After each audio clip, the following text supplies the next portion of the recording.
আগে আমাদের যে ঘর বানায় তার ঘরটা কিন্তু সবসময় ভাঙা হয়।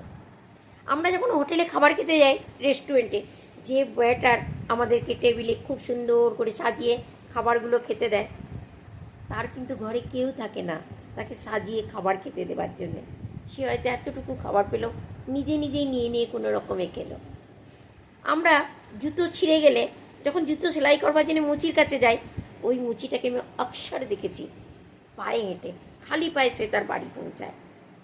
আমরা যে দোকানে জুতো কিনতে যাই, একটা দুটো ছেলে দেখবেন সেই দোকানে থাকে, আমাদেরকে কত রকম জুতো পরিয়ে দেখায়, এটা পরে দেখুন, এটা পরে দেখুন।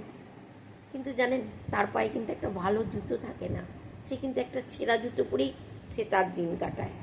যে মুদিখানার দোকানদার সারা দিন সারা রাত জেগে দোকানে বসে থাকে, একটা ছোট্ট দোকানে হয়তো ঘোরাফেরা করারও জায়গা থাকে না, সেই রকম একটা ছোট্ট দোকানে বসে থাকে, কি একটা কাস্টমার আসবে সেই আশাতে। আমরা কত সময়তে কত খাবারকে আমরা ফেলে দিই, খেতে পাই না। কত লোক রয়েছে এরকম, না? আমরা দেখবেন অনেক সময়তে খাবার খাচ্ছি, খেতে ভালো লাগলো না, ফেলে দিলাম। কিন্তু জানেন, আমাদের দেশে কত লোক আছে, কত ছোট ছোট বাচ্চা আছে, খেতে পায় না, তারা একটা রুটির জন্যে সারাদিন দরজায় দরজায় ঘুরে বেড়ায়। আমরা কি পারলে তাদেরকে সেই বাঁচা খাবারটা দিতে পারি না? বাঁচা খাবার কোনো দিন ফেলবেন না।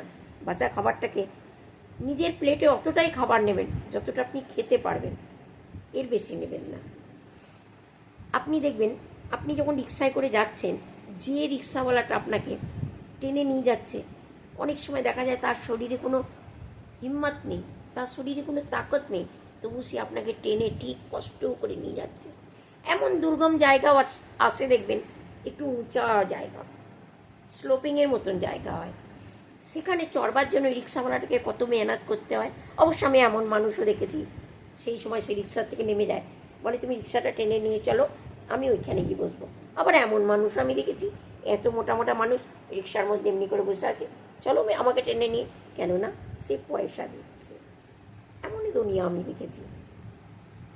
যে মানুষটা সারাদিন আমাদের সবাইকে আমাদের স্বাস্থ্যের জন্যে জুস খাওয়ায়, জুস বানায়, সারাদিন রোডের ধারে দাঁড়িয়ে দাঁড়িয়ে জুস বানাচ্ছে, জানেন তার শরীরে এতটুকু জুস কতটা ফায়দামন্দ হবে, কিন্তু সে এতটুকু জুস খায় না, কেন জানেন? দুটো পয়সা পাবে বলে, সে দুটো পয়সা পাবে বলে।